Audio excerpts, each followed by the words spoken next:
inherently and historically opposed to secret societies, to secret oaths, and to secret proceedings. We decided long ago that the dangers of excessive and unwarranted concealment of pertinent facts far outweighed the dangers which are cited to justify it. Life is a seasonal occupation. The season's not that long, at best. And with all that's unfolding on our planet, it's growing shorter by the day. This is Dane Wigington with GeoEngineeringWatch.org Radio, the Global Alert News Hour for March 11th, 2017. It's a commercial-free news hour brought to you by GeoEngineeringWatch.org, trying to cover as many dire headlines as we can in the time that we have without commercial interruption. This show's brought to you throughout Northern California, live broadcast on 1670 AM, 104.9 FM, and 105.7 FM. The Global Alert News Hour is also aired by the PRN Radio Network on Saturdays at 2 p.m. Eastern Time. Recordings of this show can be found on GeoEngineeringWatch.org under the Recent Radio and Top Stories sections and on the KQMS archives. As always stated, if you're in Shasta County, in the Redding area, Orchard Materials, we try to keep, to the degree we can, free informational materials there. We ask that you please put them to use, share them, copy them. Help to wake others up with these materials. That's the point. That's the purpose. Without a critical mass of wake up and awareness, nothing else can happen in a positive direction. Next library event in Redding, free public screening of a documentary film called Making a Killing, the untold story of psychotropic drugging. Many issues to address in our society today, but some of these core issues the public is so completely unaware of that it helps to expose the cancer that is our current system. Documentaries like this are part of that exposure. Starts at 2:30 Saturday, March 25th, the Reading Library, free. Free materials are there. I'll be there for a Q&A after this film is done. Again, Reading City Library, March 25th, 2:30 p.m. The seemingly limitless arrogance of the human race is at times very difficult to comprehend.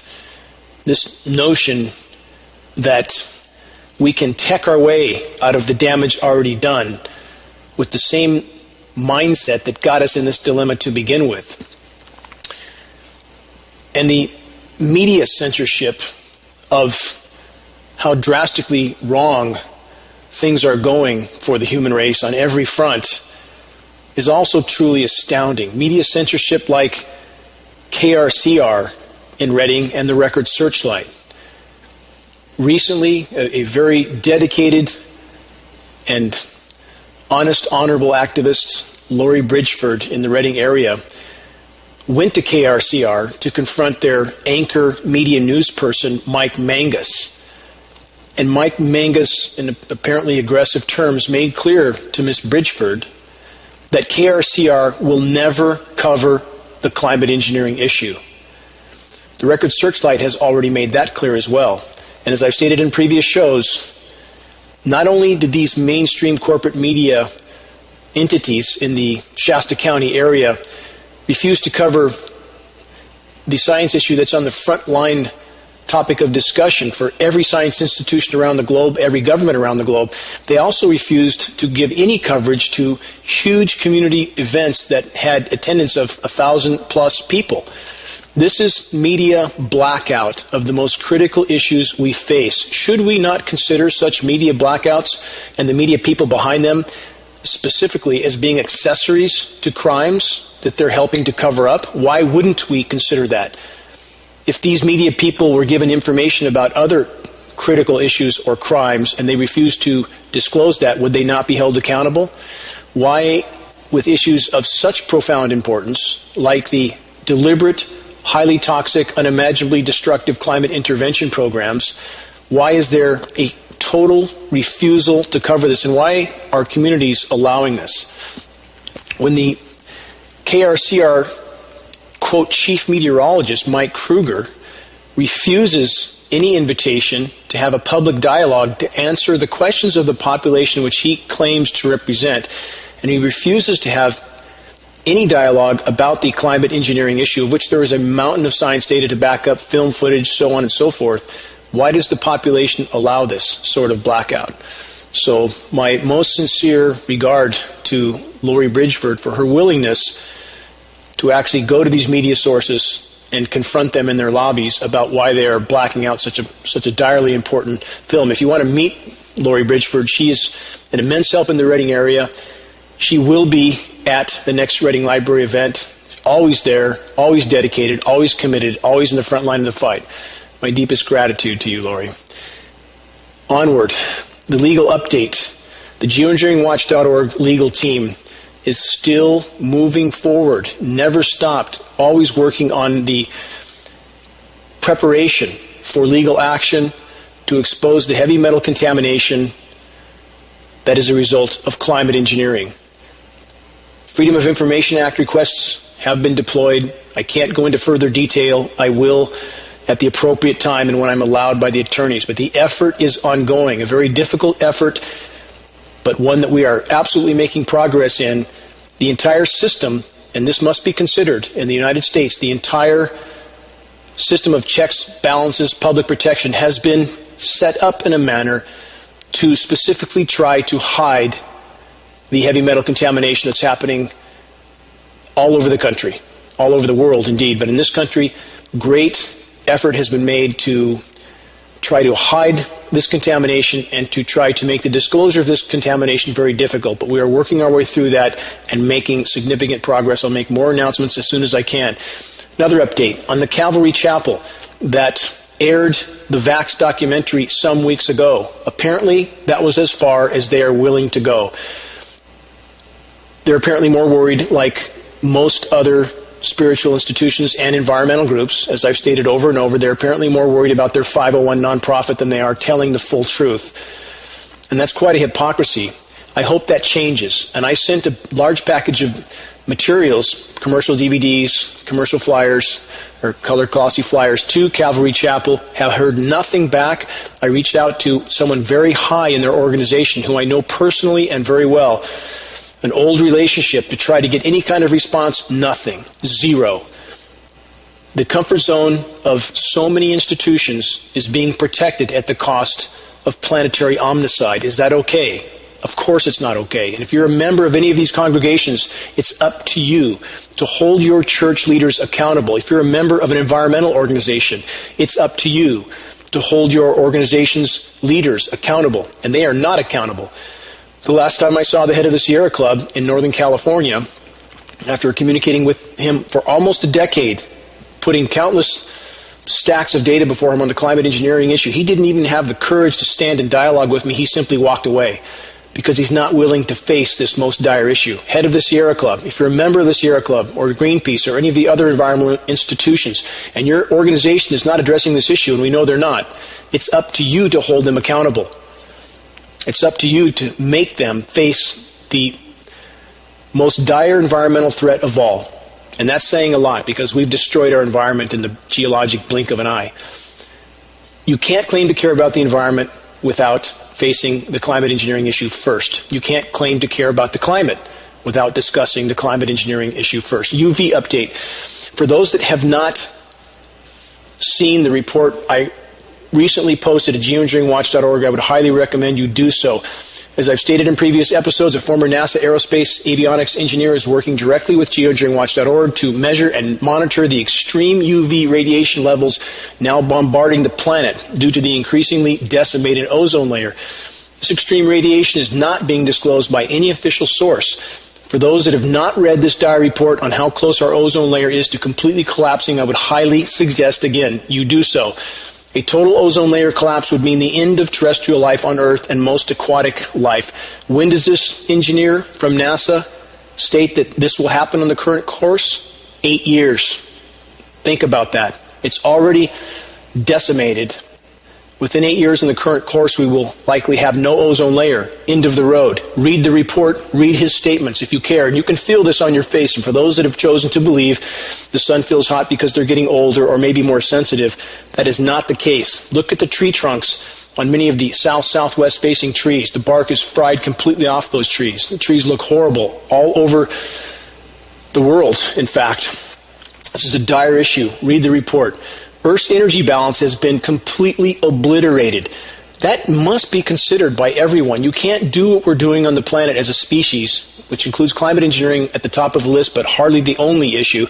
You can't engage in the environmentally destructive activities that our species has engaged in and not have a very big problem. So for the record, as I've stated before, the Earth is currently warming at the thermal energy equivalent rate of 4 to 5 Hiroshima bombs per second. Per second. 400,000 per day.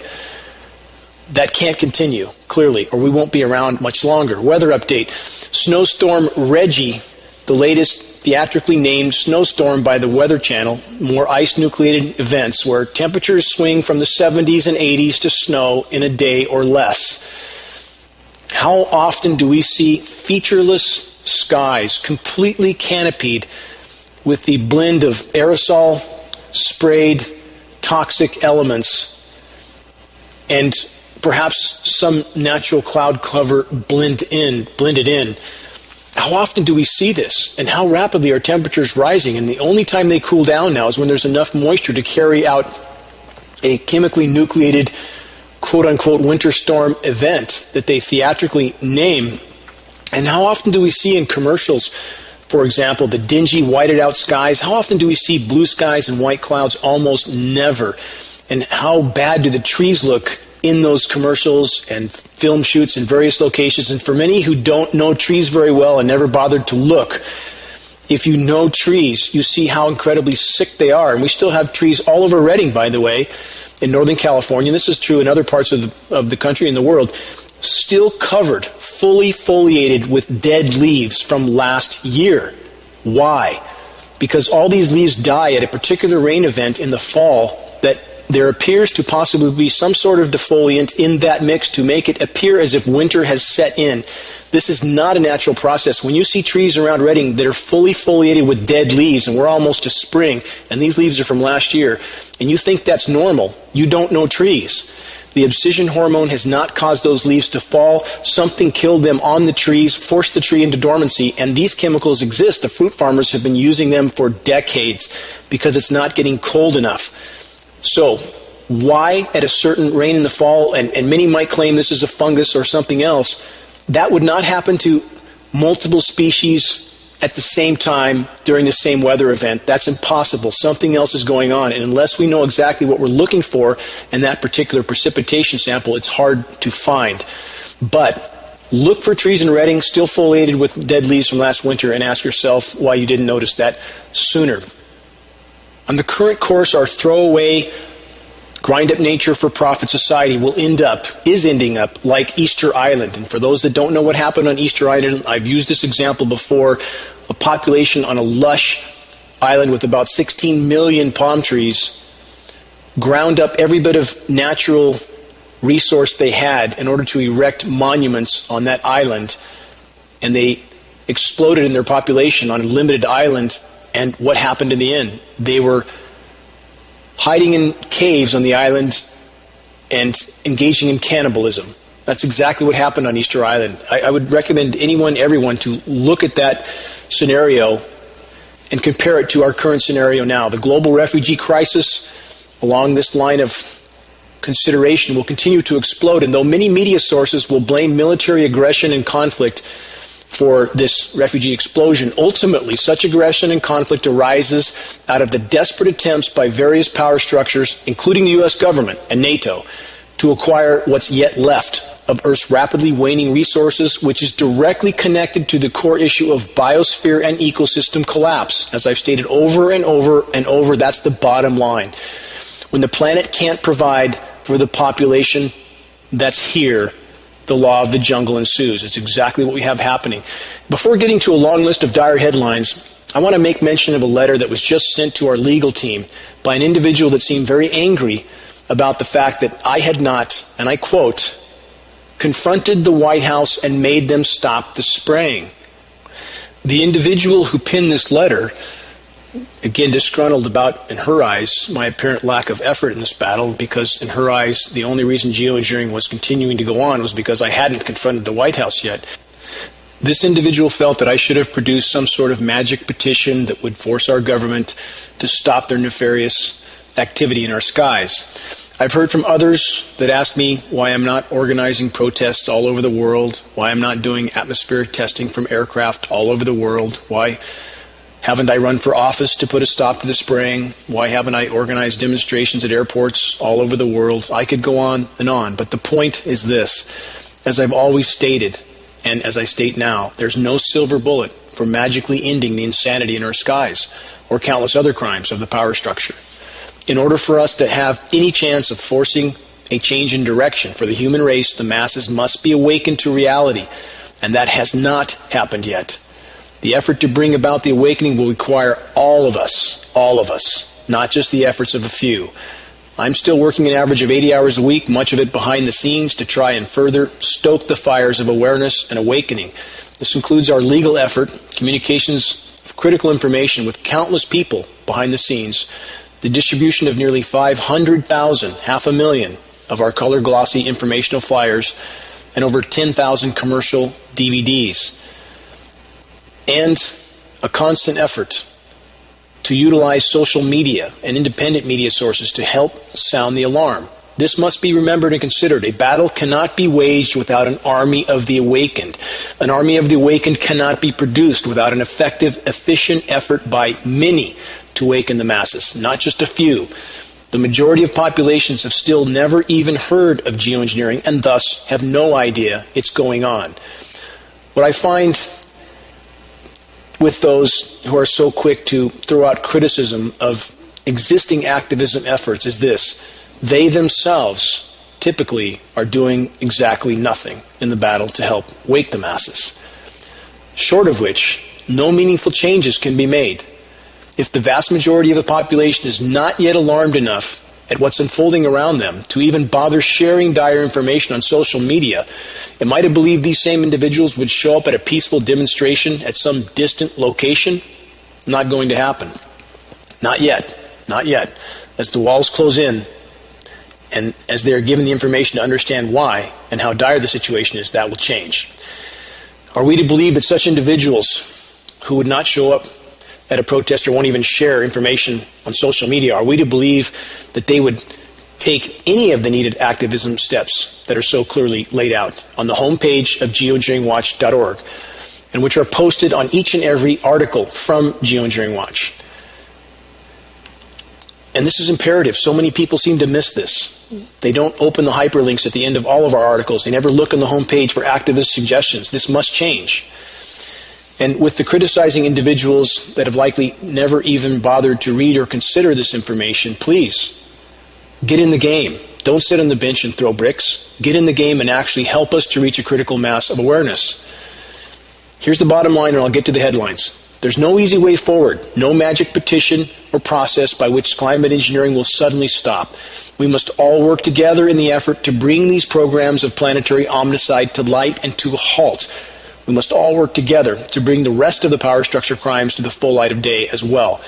And for those that sit the bench again, throwing out criticism while doing exactly nothing to help in the battle, please consider what you can do to actually help in the fight for the greater good. Many that are already aware of the climate engineering programs have long since abandoned the front lines of the battle. I hope that changes. Let's go over some headlines and try to weave them together. From counterpunch.org. Are we being set up for a national ID system? This is a report from John Whitehead, and it starts with a statement from Hannah Arendt reporting on the trial of Adolf Eichelmann. Something to remember. Quote, "The triumph of the SS demands that the torture victim allow himself to be led to the noose without protesting, that he renounce and abandon himself to the point of ceasing to affirm his identity. And it is not for nothing. It is not gratuitously, out of sheer sadism, that the SS men desire his defeat. They know that the system which succeeds in destroying its victim before he mounts the scaffold is incomparably the best for keeping the whole people in slavery." The model is the same. It's exactly the same now as it was then during this trial of Adolf Eichmann. Something to consider.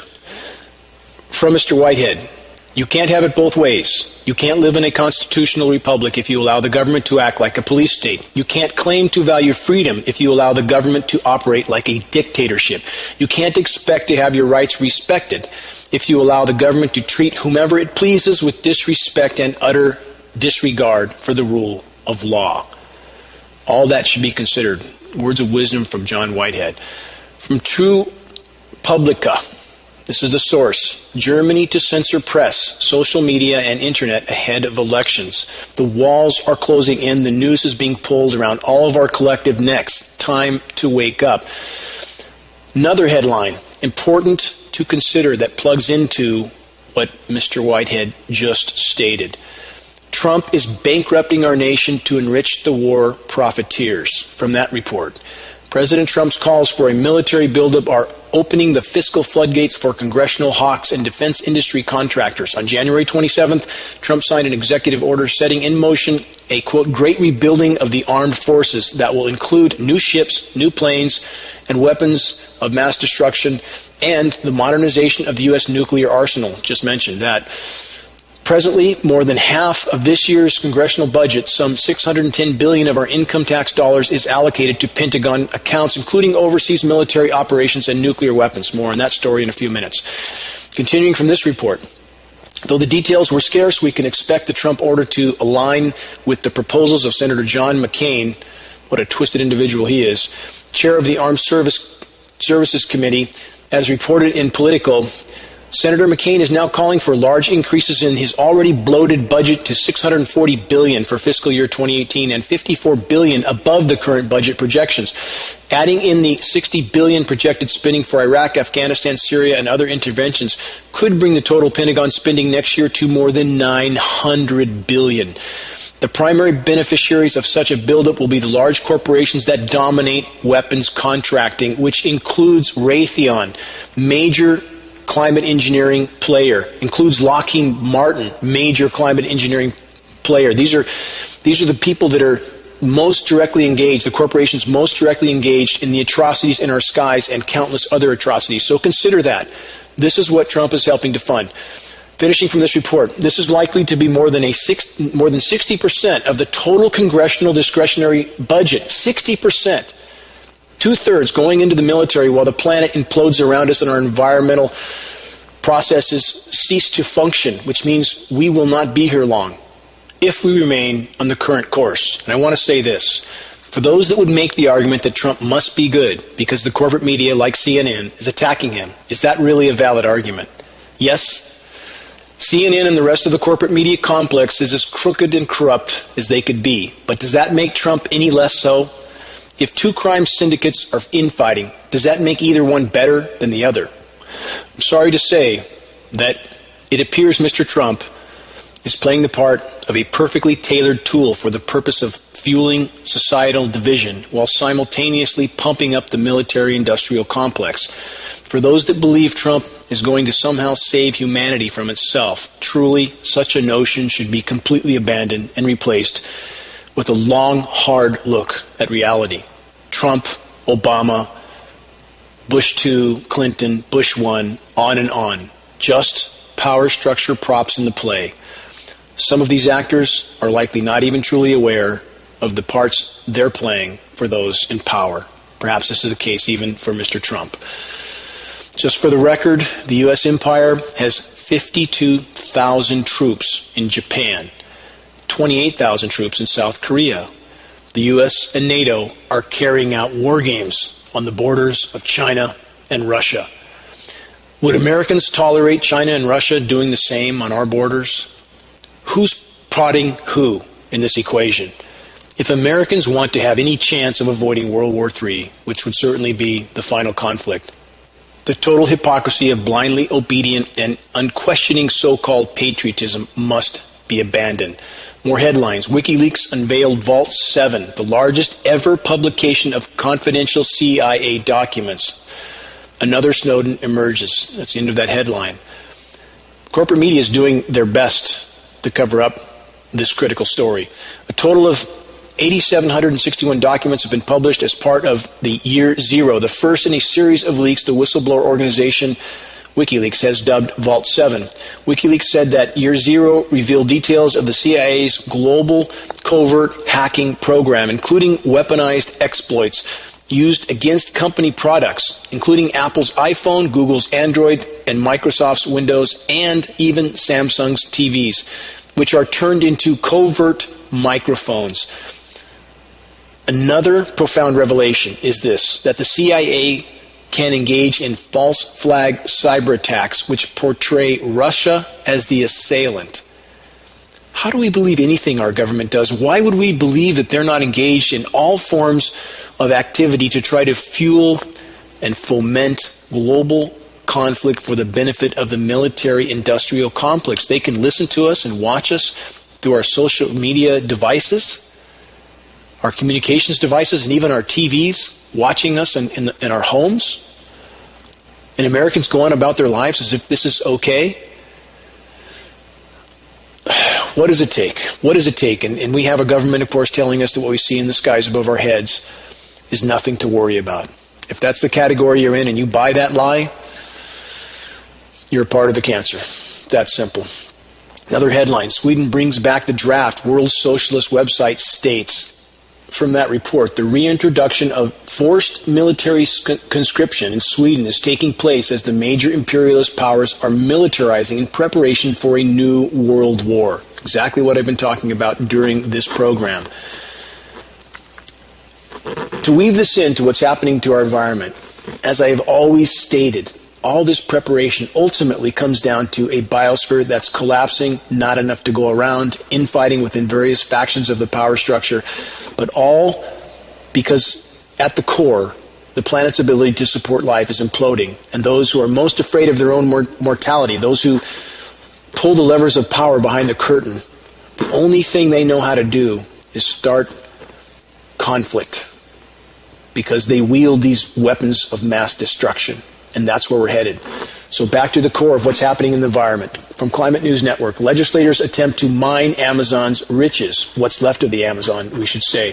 From that report, World Wildlife Federation, Brazil fears that a bill to open up more than 1 million hectares, that's about 2.5 million acres, of protected Amazon rainforest aims to facilitate industrial mining in the region. Back to the industrial military complex. From ABC News, carbon emissions are not soaked up by trees as well as initially thought, scientists state. What have I talked about on show after show after show? What's killing our trees? Bioavailable metal in the rain affects the root systems and causes those organisms, such as trees, to shut down nutrient uptake. The massive UV radiation level, also talked about in this show, is so intense on foliage, it causes trees to shut their stomata, their respiratory pores. They can't feed. They can't uptake carbon because they're being baked from above. The roots are being poisoned from below. The hydrological cycle is being completely disrupted. We're having more dry lightning strikes thanks to geoengineering, ionizing the atmosphere, making it more conductive, and again disrupting the hydrological cycle. From every direction, climate engineering is helping to fuel total planetary omnicide. So now we have scientists who are oblivious to the geoengineering elephant in the room, who are oblivious to the mountains of toxic heavy metal falling through our air column, saturating soils, killing trees. Now they're connecting the dots that a 10-year-old could connect if he had a few basic facts in front of him. And this is what we're paying academia to do, academia. And as I've stated in previous shows, how so many circles in academia betrayed the human race and the web of life on Earth by ignoring the climate engineering elephant in the room and all factors connected to it. So now a science panel is telling us that they're just figuring out that the trees are no longer absorbing CO2 properly. And major boreal forests are no longer carbon sinks, but they're becoming carbon sources, again, as they're burning to the ground as well. And that feeds other feedback loops, as I've stated in show after show. As climate engineering disrupts the hydrological cycle, more dry lightning, poison dead dying trees, UV radiation levels and so intense, also killing the forests. Forests burn, soot goes into the atmosphere, soot settles onto the ice deposits, making them darker, thus they absorb more thermal energy. The cycles continue, triggers feedback loop after feedback loop, all of which are superheating our planet at the rate already mentioned in this show, the rate equivalent to the thermal energy contained in 4 to 5 Hiroshima bombs per second. 400,000 a day, that's how fast our planet is heating up. On to more biosphere collapse headlines. Here's another. Mass death and extinction of the bees! Exclamation point. Will be catastrophic to mankind within 4 years, as many species have dropped by up to 90%. Let's add to that what I already stated about the ozone layer collapsing within the next 8 years. We have biosystems collapsing all over the globe, forcing those in power, or compelling, I should say, those in power to push us toward global conflict by making more and more weapons with what's left of Earth's waning resources. Does this not all add up to total collective insanity? It does. From that headline on the bees, in just 3 years' time, the world will have lost 2/3 of all wild animals. 3 years' time, by 2020.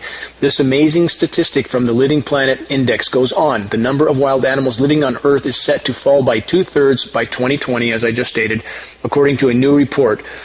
Part of a mass extinction that is destroying the natural world upon which humanity depends. If you think you're going to hear that kind of a headline from corporate media, or if you're in Redding, California, Shasta County, if you think you're going to hear that kind of a headline from KRCR or the Record Searchlight, think again. Another headline. Many at Fukushima now have brain damage. Worker develops 3 types of cancer in a year. Secret hospital is used to treat those sickened by radiation exposure. Hide it. That's what governments do. Hide it. Hide everything. From using Corexit in the Gulf of Mexico to sink the oil and hide it, thus making that situation 52 times worse, 52 times more toxic, literally, as reported by environmental impact reports. That's what governments do, hide the problem. That's a major aspect of climate engineering by creating chemically nucleated winter events with, quote, warm and cold sides to winter storms like what's going to happen on the East Coast in the next few days. Moisture straight out of the Gulf of Mexico, very warm moisture, chemically nucleated, and thus lowering temperatures in some areas 50 and 60 degrees in a day. Connect the dots. We need to connect the dots. These are chemically nucleated events creating a cold, dense layer on the ground that lowers the mercury and makes everybody think winter's happening. Radical rebounds of temperature, radical weather whiplash, I should say, but it's to confuse and divide the population till the last possible moment as the walls bear down on all of us. Another headline from E! News. Mysterious cancer killing sea lions along U.S. West Coast. Bones turning to, quote, mush. Inside, there's just masses of yellow cancerous tissue, end quote. Animals dying at a, quote, alarming rate. The disease starts in the reproductive organs. By the time they die, tumors have sometimes infiltrated their backbones and turned vertebrae to mush. Tinya Norris, a scientist at the Marine Mammal Center, said. She describes examining one dead animal whose spine she could simply slice through. More than a quarter of the adult California sea lions that die at the Marine Mammal Center suffer from cancer, says the director of veterinary science, Sean Johnson. That's just one of the highest cancer rates seen in any wild animal in the history of the planet. There's been a surge of sick animals, especially off California coast. It goes on and on and on. This is happening now. It's important to remember that not only do we have Fukushima contaminating not just the Pacific, but that will spread around the globe, we have our own military using depleted uranium ammunition, highly toxic, highly radioactive ammunition for practice off the whole North American West Coast. As I've stated in previous shows, I spoke to the Navy's PR director myself, who didn't seem to know why. That alarmed me. Collective insanity, top to bottom. U.S. military-industrial complex completely out of control and helping to kill our planet. Another headline from IFL Science News. Fukushima is turning into a robot graveyard after multiple probe failures. These are the robots they're sending in to try to find out what's going on. From this report, the 4 trillion yen, which is $35 billion, cleanup at Fukushima isn't going smoothly. The former nuclear power station is quickly turning into a robot graveyard due to the recurrent failures with the remote-controlled probes sent inside. Does that sound like nuclear power is free? $35 billion cleanup, and that figure is just drawn out of a hat. There's no end to Fukushima. There is no known technology to fix or stop Fukushima. And even if you could turn it off right now with no more nuclear emissions being spewed out of the triple nuclear volcano there, even if you could shut it off now, the damage already done is cataclysmic and irreparable. This must be considered. Another headline, pollution responsible for a quarter of deaths of young children, says World Health Organization. From that report, pollution is responsible for 1 in 4 deaths among all children under 5, according to a new World Health Organization reports, with toxic air, unsafe water, and a lack of sanitation the leading causes. The report found polluted environments cause the deaths of 1.7 million children every year. Quote from this report, "A polluted environment is a deadly one, particularly for young children," says Dr. Margaret Chan, Director General for World Health Organization. Quote, "Their developing organs and immune systems and smaller bodies and airways make them especially vulnerable to dirty air." What a surprise that is. And we have quote-unquote public safety entities like EPA firing their employees, like the one I reported on some weeks back that we're working directly with, federal EPA District 6 employee fired for trying to bring to light aluminum contaminating precipitation, which he connected directly to geoengineering, as we have for over a decade at geoengineeringwatch.org. And we have agencies that do not report on this. And as I've also stated in previous shows, high-level EPA meetings I've attended, a meeting at Sacramento with 5 top EPA people, closed-door meeting arranged by a congressional rep, and told to my face the system is rigged, and they are told what to test for and what not to test for. They test for combustion particulates only. The rest of the samples go out the window, and they don't care what's in those samples. They don't care. Those agencies are designed to hide this. So when we have a stated official figure of nearly 2 million children dying every year from respiratory ailments, and yes, there's multiple sources. I don't deny that. We have coal-burning facilities. We have all sorts of forms of aerosol atmospheric pollution. But when we know we have deliberate climate intervention programs that put so much material in the sky, they can blot out the entire sun from horizon to horizon with the dirty, dingy, cobwebby-looking, laced-in trails. Does anybody stop to consider how much material it takes to blot out the entire sun, and that these are highly toxic materials showing up on our rainfall, and no official agency is reporting this, and they're raising the quote-unquote safe limits in the case of aluminum sky high, so that the limits have to be unimaginably high to have broken any quote-unquote law? The whole system is set up this way, and if you're an academician or an agency person and you're a part of this system, you're contributing to planetary omnicide. How do you look in the mirror? Will you please consider coming clean? Make the decision to refuse to participate in the cancer that is consuming the planet and that will soon strip all of us, including our children, of any potential future. Continuing from this report from the World Health Organization, WHO announced in May that air pollution around the world is rising at an alarming rate, with virtually all cities in poorer nations blighted by unhealthy air and more than half of those in richer countries also suffering. We're absolutely suffering in the richer countries, which are being geoengineered horrifically. And as I reported at geoengineeringwatch.org, and anyone listening to the show that hasn't seen it should also review that, we now have a report, a peer-reviewed report stating that the rich, industrialized, militarized nations are not warming as rapidly as the poorer nations. Now, how can that possibly be? Short of geoengineering being the primary factor in that equation, that's a virtual impossibility. Why would you magically have wealthy, militarized, industrialized nations warming at a slower pace than poorer countries? Unless those more wealthy nations and their militaries were engaged in even heavier climate engineering programs over those wealthier nations to confuse and divide those populations, to mask the total global meltdown from them as long as possible. How could you have such a scenario otherwise without geoengineering? The wealthy, militarized nations warming at a slower pace than the poorer nations. So that means that the people in the wealthy nations are inhaling the materials from climate engineering at an extremely alarming rate, and these materials are not being reported by official agencies for all the reasons I've already mentioned. Massive amounts of people are dying from respiratory ailment. Final statements from this report. Research in 2015 revealed that more than 3 million people a year die early because of outdoor air pollution, more than malaria, HIV, AIDS combined. Chan, the World Health Organization director, told the BBC this, that air pollution is one of the most pernicious threats facing global public health today and is on a much bigger scale than HIV or Ebola. Not being reported by many media sources, is it? Another headline. White House proposed cuts to NOAA will undermine science and weather forecasting vital for businesses, military, and states. Why would they fire the scientists? Why would they undercut these programs? For all the reasons I've already mentioned. To help to hide what's really going on. That's exactly why. And though I don't like the EPA, of course, or NOAA, or NASA, all of them are being used for disinformation because we have too many academicians willing to say or do whatever they're told for a paycheck or pension. The bottom line is this. NASA, NOAA, National Weather Service are radically under-reporting the severity of what's happening in our climate.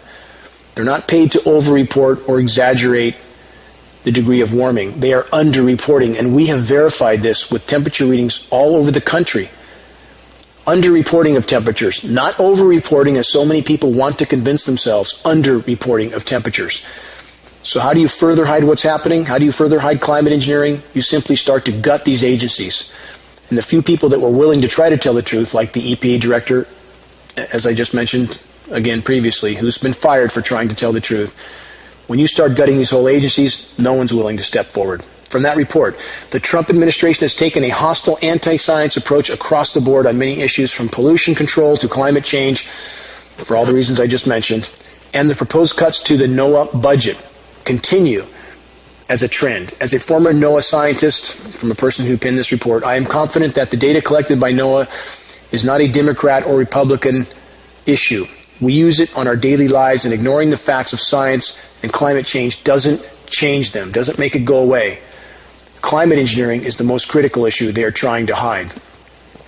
Another headline from the New York Times. EPA head stacks agency with climate change skeptics. Who would want us to believe there's nothing wrong with the climate? The military-industrial climate engineering complex. What's the point of climate engineering? A primary point. There's many agendas being carried out, and all of them nefarious. But a primary objective is to mask or hide the severity of the unfolding global meltdown by engineering chemically nucleated cooldowns. That's the only way the temperatures can swing 50, 60 degrees in a day or less. If you don't know what chemical ice nucleation is for weather modification, please look it up. If you think this can't be done, please search Chinese scientists create artificial snowstorms. As I've stated in so many shows, and I hope people take the time to look this up, Fox News, Popular Science, all covered it. If we know the Chinese are routinely doing this, do we really think our military is not doing this? What an incredibly naive notion. And I've heard this so many times. Our government wouldn't do this to us. Really. Time to wake up and recheck your reality, if that's what you think. So to try to make this clear again, as the Trump administration stacks agencies with those who are part of the military-industrial climate engineering complex to help hide the severity of what's unfolding till the last possible moment. That's what plugs directly into this headline from the New York Times that I just read. EPA head stacks agency with climate change skeptics. Now let's add this headline. Scientists could end up flying blind about Arctic sea ice at the worst possible time. More examples of gutting the agencies who are tasked with reporting frontline data because they want to hide that data, because they want to hide the severity of what's unfolding from the population, that the planet's imploding, the ecosystems are imploding, food stocks are crashing, crops are crashing, fisheries are crashing. Hide it till the last possible moment. That's the goal. So with the headline I just read, scientists could end up flying blind about Arctic sea ice at the worst possible time. From that report, all is not well in the Arctic, where sea ice is in a long-term precipitous decline due to human-caused global warming. Again, climate engineering making that situation worse overall, not better. The attempt to hide the imploding Arctic with chemical ice nucleation and stratospheric aerosol geoengineering is making a bad situation worse, not better. The report continues. In February, for example, Arctic sea ice set a monthly record low, with sea ice extent coming in nearly 500,000 square miles below the February 1981 to 2010 average. That means that at the end of February, the Arctic was missing an ice chunk the size of Texas, California, and West Virginia combined. Final passage from that report. Scientists who have been shocked at the rapid climate change taking place in the Arctic and at this unusually warm winter in particular, say they are worried about losing important monitoring tools that help them determine what's going on. That's the point. That's what Trump's doing. That's what the military-industrial complex is doing, trying to put the blinders on as long as possible. And for those who think Antarctica is at record high ice, as so many have so incorrectly reported, please check. I'm asking everyone to investigate what I state, not to believe me.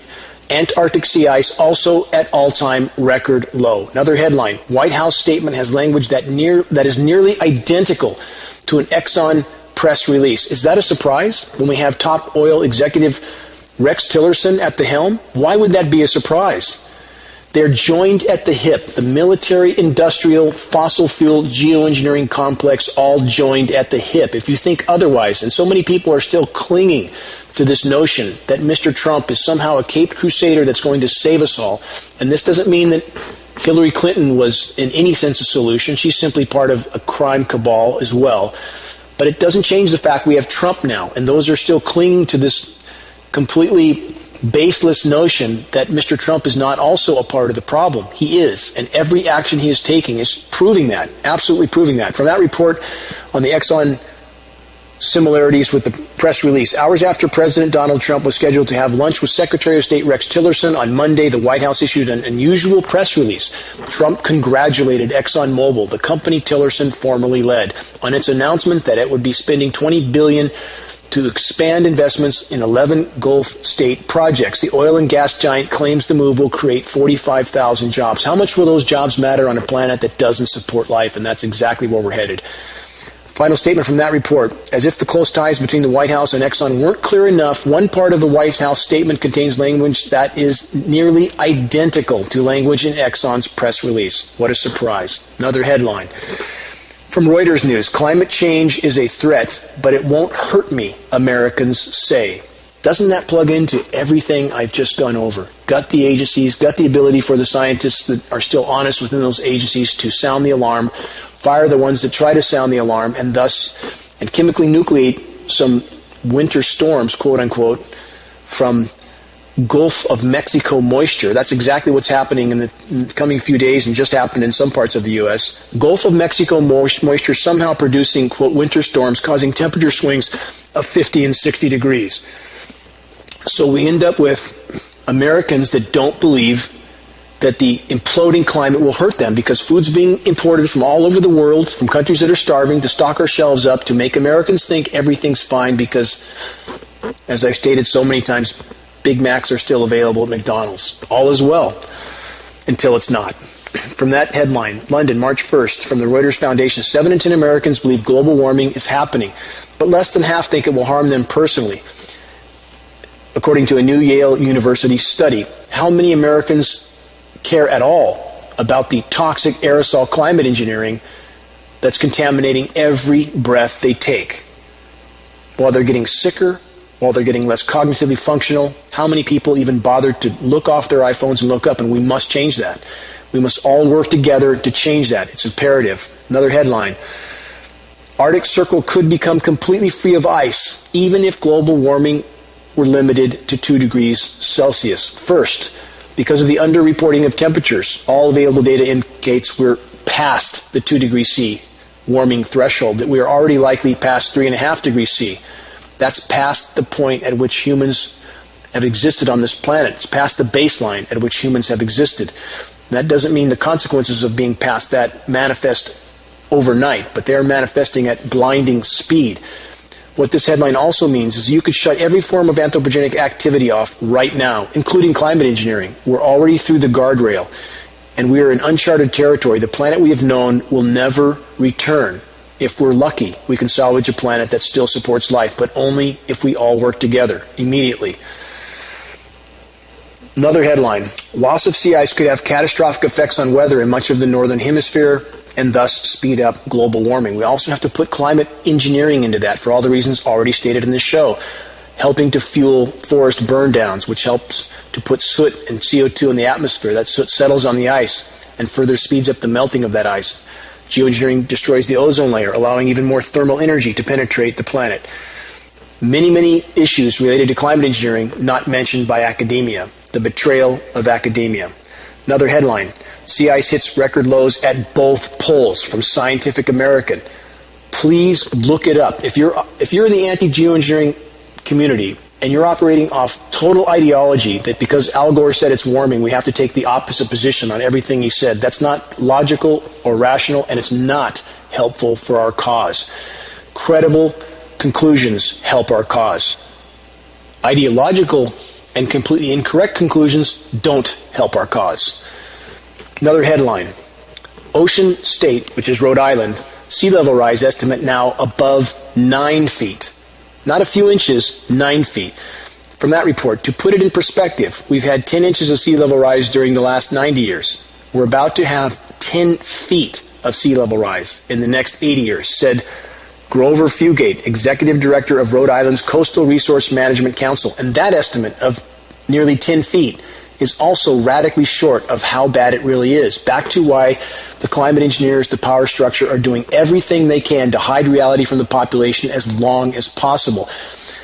In Rhode Island, Representative Justin Price, very courageous, one of the very, very few in our government, very courageous, that just pinned proposed legislation to expose and stop climate engineering in Rhode Island. My deepest gratitude to Justin Price. I hope everyone looks at that full document, available under the recent section of geoengineeringwatch.org. Another headline, massive ice crack on Antarctic Peninsula points to faster sea level rise. Again, as the ice breaks apart, as the cleats that hold back the glaciers break apart and fall into the oceans, happening right now, an iceberg that's 6,500 square kilometers about to break off.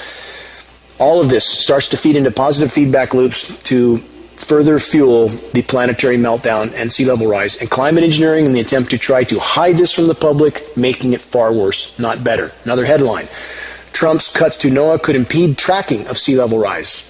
On every front, Trump is trying to block any flow of information that would awake the population. Another headline, latest wildfires prompt Oklahoma emergency declaration. Wave of wildfires break out across not only the U.S., but Australia. How many red flags do we need? And at the same time, here's a headline from New Zealand. New Zealand deluge with record flooding. It's the drought, deluge, record heat, chemically nucleated snowfall, climate chaos, weather whiplash, all being fueled and made worse by climate engineering. And for those who like to claim that such frequent and drastic weather-related natural disasters have always happened and that we just didn't know about them, this is statistically a total fallacy. What's happening now on planet Earth is unprecedented. Scientific American headline, why global warming can mean harsher winter weather. Also not true. Statistics show that a warming planet should not have these radical cool downs. But why are they happening? Because of climate engineering, chemically nucleated cool downs, which the academic community refuses to speak about. I'm just about out of time. I need to summarize. As I've stated in a previous show, according to Reuters and other sources, credible sources, 20 million people are expected to die of hunger in the next 6 months. Headline that relates to that here. Many people every day are dying from hunger in Somalia as severe drought threatens millions. 363,000 acutely malnourished children. Climate engineering is the single greatest drought-causing factor on the planet. They are totally disrupting the hydrological cycle. Geoengineering causes drought, period. And that doesn't mean deluge doesn't happen. It doesn't mean that. When you have a climate system that's being intervened with, you get extremes in every direction. But we must consider climate engineering and climate intervention programs, solar radiation management, is the single greatest climate disrupting factor of all right now. Not negating all the other anthropogenic factors of damage to the climate. But we must expose and stop climate engineering. And in summary, let's consider this. Our planet is a spaceship of sorts. Is this not true? Would any sane individual consider it okay to do what we're doing to our planet and its life support processes? Would you poke holes in the side of your spaceship or leave your trash and toxic waste everywhere inside that spaceship? How long do you think you would survive? Not long. Not long. All of us are needed to help reach a critical mass of climate engineering awareness, without which we have no chance of winning this battle. Activist instructions and suggestions are listed in detail on the homepage of geoengineeringwatch.org and at the end of every single article posted by Geoengineering Watch in the form of clickable hyperlinks. If we can reach a critical mass of awareness, we have a real chance at stopping the insanity in our skies. If we can expose the weather warfare assault, so many other crimes of the power structure will also come to the full light of day with this exposure. Do your part. Help with the battle to pull back the curtain. Make your voice heard while it still matters. Until next week, this is Dane Wigington with GeoEngineeringWatch.org.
be Anti-Media Radio. Your host, Nick Burnby, here on